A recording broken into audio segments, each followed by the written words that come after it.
ನಮಸ್ಕಾರ, ನಾನು ವೈಜನಾಥ್ ಹಿರೇಮಠ್ ಪ್ರಯಾಗ್ರಾಜ್ಗೆ ಬಂದಿದ್ದೇನೆ. ಪ್ರಯಾಗ್ರಾಜ್ನಲ್ಲಿ ನಿನ್ನೆ ಮೌನಿ ಅಮಾವಾಸ್ಯೆ ದಿನ ನಾವು ದರ್ಶನ ಮಾಡಿಕೊಂಡ್ವಿ. ಇಲ್ಲಿ ಯಾವುದೇ ನದಿ ತೀರದಲ್ಲಿ ಯಾವುದೇ ಸಮಸ್ಯೆ ಇಲ್ಲ, ಕೇವಲ ಟ್ರಾಫಿಕ್ನಿಂದಾಗಿ ಸಮಸ್ಯೆ ಆಗ್ತಾ ಇದೆ. ಜನರು ಟ್ರಾಫಿಕ್ ರೂಲ್ಸನ್ನು ವಯೋಲೇಟ್ ಮಾಡಿ ಸಂಪೂರ್ಣವಾಗಿ ರಸ್ತೆಯುದ್ದಕ್ಕೂ ವಾಹನಗಳನ್ನು ಹೋಗಿ ನಿಲ್ಲಿಸಿ ಜಾಮ್ ಮಾಡಿಬಿಟ್ಟಿದ್ದರಿಂದನೇ ಜನರಿಗೆ ಸುಮಾರು 30ರಿಂದ 40 ಕಿಲೋಮೀಟರ್ ನಡೆಯುವಂಥ ಪರಿಸ್ಥಿತಿ ನಿರ್ಮಾಣ ಆಗಿದೆ. ಆದರೆ ಸರ್ಕಾರ ಏನು ವ್ಯವಸ್ಥೆ ಮಾಡಿದೆ, ಆ ರಸ್ತೆಯಲ್ಲಿ ಒಂದು ಸೈಡ್ ಹೋಗಬೇಕಾದಂಥ ರಸ್ತೆಯಲ್ಲಿ ಹೋಗೋದು ಬಿಟ್ಟು ಜನಗಳು ಒಂದೇ ಸೈಡ್ ಹೋಗಿ ಎಲ್ಲ ಎದುರು ಬೆದರು ಹೋಗಿಬಿಟ್ಟು ಅಡ್ಡಾದಿಡ್ಡಿ ವಾಹನಗಳನ್ನು ನಿಲ್ಲಿಸಿ ಸಮಸ್ಯೆ ಮಾಡಿದ್ರಿಂದ, ಆಮೇಲೆ ನಿನ್ನೆ ಮೌನಿ ಅಮಾವಾಸ್ಯೆ ಇದ್ದರಿಂದ ಸುಮಾರು 10 ಕೋಟಿ ಜನ ಏನು ಬಂದಿದ್ದಾರೆ, ಸಾಗರ ಪ್ರವಾಹೋಪಾದಿಯಾಗಿ ಬಂದು ಅಲ್ಲಿ ಪ್ರವೇಶ ಮಾಡಿದ್ರಿಂದ ಸಿಕ್ಕಾಪಟ್ಟೆ ಜನದಟ್ಟಣೆ ಆಗಿ ಟ್ರಾಫಿಕ್ ಜಾಮ್ ಆಗಿದ್ದರಿಂದ ನಡ್ಕೊಂಡೇ ಹೋಗಬೇಕಾಯಿತು. ನಾನು ಸಹ ಸುಮಾರು 20 ಕಿಲೋಮೀಟರ್ ನಡ್ಕೊಂಡು ತ್ರಿವೇಣಿ ಸಂಗಮದ ಹತ್ತಿರ ಹೋಗಿ ಸ್ನಾನ ಮಾಡಿದೆವು. ಬಟ್ ಹೋಗ್ಬೇಕಾದ್ರೆ 10 ಕಿಲೋಮೀಟರ್ವರೆಗೂ ಸಿಕ್ಕಾಪಟ್ಟೆ ಟ್ರಾಫಿಕ್ ಇತ್ತು, ಜನ ಜಗ್ಗಿದ್ರು. ಮೊದಲಿನ ಯಮುನಾ ನದಿಯ ತೀರದ ಹತ್ರ ಸಾಕಷ್ಟು ರಶ್ ಇದ್ದುದರಿಂದ ಸಿಕ್ಕಾಪಟ್ಟೆ ಜನ ಅಲ್ಲಿ ಸ್ನಾನಕ್ಕೆ ಇಳಿದ್ರಿಂದ ಸ್ವಲ್ಪ ಸಮಸ್ಯೆ ಆಗಿತ್ತು. ಅಂದರೆ ಜಂಗುಳಿ ಜಾಸ್ತಿ ಇತ್ತು. ಮುಂದೆ ಹೋದಂತೆಲ್ಲ ಮಧ್ಯದ ಪ್ರದೇಶದಲ್ಲಿ ಜನಸಂಖ್ಯೆ ಭಾಳ ಕಡಿಮೆ ಇತ್ತು. ಅಲ್ಲಿ ಆರಾಮಾಗಿ ಒಂದು ಅಮೃತ ಸ್ನಾನವನ್ನು ನಾವು ಮಾಡಿದ್ವಿ.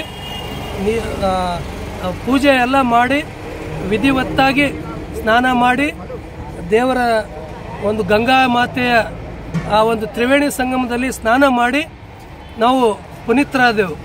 ಆದರೆ ಸಮಸ್ಯೆ ಏನಂತಂದರೆ, ಸರಿಯಾಗಿ ಕಾನೂನನ್ನು ರಸ್ತೆ ನಿಯಮಗಳನ್ನು ಪಾಲನೆ ಮಾಡದೆ ಒಳಗೆ ನುಗ್ಗಿದಂಥ ಬಸ್ಗಳಿರ್ಬೋದು, ಕಾರ್ಗಳಿರ್ಬೋದು, ಅವೆಲ್ಲ ಬಂದು ರಸ್ತೆಯನ್ನೆಲ್ಲ ಪ್ಯಾಕ್ ಮಾಡಿ ನಿಂತದ್ರಿಂದನೇ ಸಮಸ್ಯೆ ಆಗಿದ್ದು.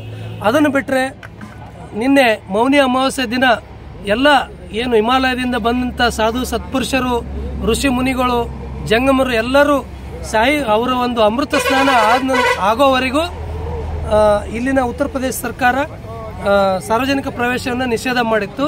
ಹಾಗಾಗಿ ಹೊರಗಡೆ ನಿಲ್ಲಿಸಲಾಗಿತ್ತು. ಸ್ವಲ್ಪ ಗಲಾಟೆ ಆಗಿದ್ದ ಸುದ್ದಿ ಕೇಳಿದ ನಂತರ ಸರ್ಕಾರ ಮುನ್ನೆಚ್ಚರಿಕೆ ಕ್ರಮವಾಗಿ 50 ಕಿಲೋಮೀಟರ್ ಹೊರಗಡೆ ಟ್ರಾಫಿಕ್ಕನ್ನು ನಿಯಂತ್ರಣ ಮಾಡಿತು.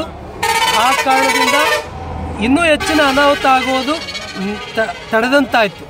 ಆದರೆ ಆ ಸಾಧು ಸಂತರು, ಋಷಿ ಮುನಿಗಳು, ಜಂಗಮರು ಎಲ್ಲ ಸ್ನಾನ ಮಾಡಿ ಹೋದ ನಂತರ ಟ್ರಾಫಿಕ್ಕನ್ನು ಮುಕ್ತಗೊಳಿಸಲಾಯಿತು.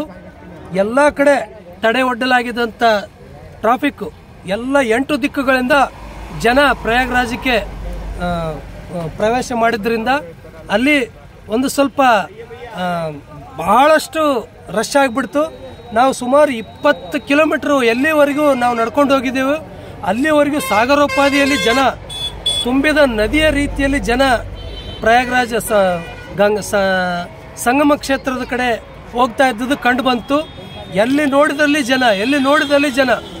ಜನನೇ ಜನ, ಸಾಗರೋಪಾದಿಯಲ್ಲಿ ಜನ ಅಲ್ಲಿ ಪ್ರವೇಶ ಮಾಡಿದ್ರಿಂದ ಟ್ರಾಫಿಕ್ ಸಮಸ್ಯೆಯಿಂದಾಗಿ ಆಗಿದ್ದೇ ಹೊರತಾಗಿ ಉಳಿದಂತೆ ಒಂದು ಕಡೆಯಿಂದ ಪ್ರವೇಶ ಮಾಡಲಿಕ್ಕೆ ಎಲ್ಲ ಕಡೆಯಿಂದ ಒಂದು 24ರಿಂದ 30 ಒಂದು ಸ್ಲಾಟ್ಗಳನ್ನು ನದಿಗೆ ಪ್ರವೇಶ ಮಾಡಲಿಕ್ಕೆ ವ್ಯವಸ್ಥೆ ಮಾಡಿದರು. ಜನ ಏನು ಮಾಡಿದರೆ, ಪ್ರಾರಂಭದ ಸ್ಲಾಟ್ಗಳಲ್ಲಿ ನುಗ್ಗಿದ್ರಿಂದ ಸ್ವಲ್ಪ ರಶ್ ಆಗಿ ಸಮಸ್ಯೆ ಆಯಿತು. ಬಟ್ ಮುಂದೆ ಹೋಗ್ಲಿಕ್ಕೆ ಜನ ಮನಸ್ಸು ಮಾಡದೇ ಇದ್ದುದರಿಂದ ಮುಂದೆ ಪ್ರಾರಂಭದಲ್ಲಿ ಆ ಒಂದು ರಶ್ ಟ್ರಾಫಿಕ್ ಆಗಿಬಿಟ್ಟು ಸಮಸ್ಯೆ ಆಗಿತ್ತು. ಇಲ್ಲದಿದ್ದರೆ ಒಳಗಡೆ ಹೋದಂತೆಲ್ಲ ಅದ್ಭುತವಾಗಿ ಸ್ನಾನ ಮಾಡಿ ದೇವರ ದರ್ಶನ ಮಾಡಿ ಪವಿತ್ರ ಸ್ನಾನವನ್ನು ಮಾಡುವಂಥ ಅವಕಾಶ ಇತ್ತು. ನಿಜವಾಗಿಯೂ ಅದ್ಭುತವಾದಂಥ ಒಂದು ಪುಣ್ಯ ಸ್ನಾನವನ್ನು ನಾವು ಮಾಡಿ ಪುನೀತರಾದೆವು ಅಂತೇಳಿ ಹೇಳಕ್ಕೆ ಬಯಸ್ತೇನೆ. ನಮಸ್ಕಾರ. ಕಟ್ ಮಾಡಿ.